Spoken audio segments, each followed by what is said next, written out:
ఆ ఇద్దరు మాజీ ఎమ్మెల్సీలను గుర్తింపు కష్టాలు వెంటాడుతున్నాయట. ఆ ఒక్క తప్పు వాళ్ళిద్దరినీ పదవులకు దూరం చేసిందట. అది అందరూ చేసే తప్పే అయినా మాకే ఎందుకిలా అంటూ ఇద్దరు తెగ ఫీల్ అయిపోతున్నారు. ఒకప్పుడు పార్టీలో కీలకంగా ఉన్న ఇప్పుడు వేదిక మీద సీటు కోసం ముఖం వాచిపోతున్న ఆ కాంగ్రెస్ సీనియర్స్ ఎవరు? వాళ్ళకొచ్చిన కష్టాలేంటి? నిజామాబాద్ జిల్లా కాంగ్రెస్లో ఇద్దరు మాజీ ఎమ్మెల్సీలు ఒక్క ఛాన్స్ ప్లీజ్ అంటూ తమ పొలిటికల్ గాడ్ ఫాదర్స్ చుట్టూ ప్రదక్షిణలు చేస్తున్నారట. కార్పొరేషన్ చైర్మన్, డీసీసీ అధ్యక్ష పదవుల రేసులో నిలిచినా వీళ్లకు ఆ ఒక్కటి అడ్డొస్తోందట. ఎక్కడికెళ్లినా ఆ తప్పునే గుర్తు చేస్తూ ఇద్దరికీ పదవులు రాకుండా అడ్డుపడుతున్నారట సీనియర్ కాంగ్రెస్ నాయకులు. కనీసం పార్టీ కార్యక్రమాల ఫ్లెక్సీల్లో ఫోటోలు కూడా వేయడం లేదు, స్టేజ్ పై కుర్చీలు ఉండడం లేదంటూ లోలోపల తీవ్రంగా మదన పడుతున్నారట మాజీ ఎమ్మెల్సీలు ఆకుల లలిత, అరికెల నర్సారెడ్డి. కాంగ్రెస్ పార్టీలో ఎంపీటీసీగా రాజకీయ అరంగేట్రం చేశారు లలిత.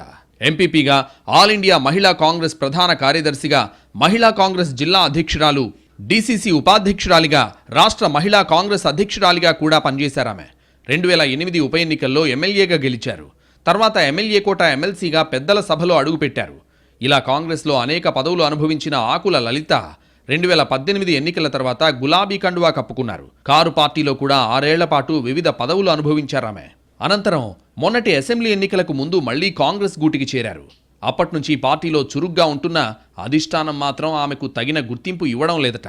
జిల్లా కాంగ్రెస్ నేతలు కూడా ఆమె రాకను వ్యతిరేకించారు.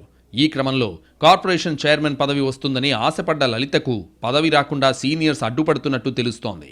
చివరికి నిజామాబాద్ పార్లమెంట్ నియోజకవర్గ విస్తృత స్థాయి సమావేశం ఫ్లెక్సీలో ఆమె ఫోటో కూడా పెట్టలేదు. వేదిక మీద కుర్చీ లేదు. దీంతో ఆమె కార్యకర్తల మధ్యన కూర్చోవాల్సి వచ్చిందట. తర్వాత గుర్తించిన నాయకులు పైకి పిలిచినా ఫ్లెక్సీలో ఫోటో లేదన్న కారణంతో అలక వహించినట్టు సమాచారం. అటు జిల్లాకు చెందిన మరో సీనియర్ నేత, మాజీ ఎమ్మెల్సీ అరికెల నర్సారెడ్డి మొన్నటి ఎన్నికల్లో నిజామాబాద్ రూరల్ టికెట్ ఆశించి భంగపడ్డారు. సరే, అది రాలేదు. పార్టీ అధికారంలో ఉంది కాబట్టి ఏదో పదవి దక్కుతుందని అనుకున్నా అది అందని ద్రాక్షలా మారిందట. డీసీసీ అధ్యక్షుని రేసులో ఉన్న సీనియర్లు అడ్డుపుల్లలు వేస్తున్నారట. దీంతో ఇప్పుడు రాష్ట్ర స్థాయి కార్పొరేషన్ పదవి లేదా ఎమ్మెల్సీ కోసం పట్టుబడుతున్నారట అరికెల. సీఎం రేవంత్ రెడ్డి, ప్రభుత్వ సలహాదారు వేం నరేందర్ రెడ్డితో సన్నిహిత సంబంధాలు ఉన్నా పార్టీలో దక్కాల్సిన ప్రాధాన్యత దక్కడం లేదని సన్నిహితుల దగ్గర బాధపడుతున్నట్టు సమాచారం. పైకి చెప్పుకోవడానికి అంతా బాగానే ఉన్నా పార్టీలు మారడం అరికెల నర్సారెడ్డికి మైనస్గా మారిందట. టీడీపీ నుంచి కాంగ్రెస్, అక్కడి నుంచి బీఆర్ఎస్, ఇప్పుడు మళ్లీ కాంగ్రెస్లో చేరడం తేడా కొట్టినట్టుందని అంటున్నారట మాజీ ఎమ్మెల్సీ సన్నిహితులు. జిల్లా కాంగ్రెస్ నాయకులు కూడా అదే రీజన్ చెబుతుండడంతో తీవ్ర మనస్తాపానికి గురవుతున్నారట ఆయన. ఓపిగ్గా ఉంటే ఒక్క ఛాన్స్ ఇవ్వకపోతారా అని అరికెల ఎదురు చూస్తుండగా ఆకుల లలిత మాత్రం తన దారి తాను చూసుకునే ప్రయత్నాల్లో ఉన్నారన్న ప్రచారం జరుగుతోంది. ఇలా వరుసబెట్టి పార్టీలు మారిన ఇద్దరు నేతల పరేషాన్ ఇందూరు పొలిటికల్ సర్కిల్స్లో హాట్ టాపిక్ అయింది.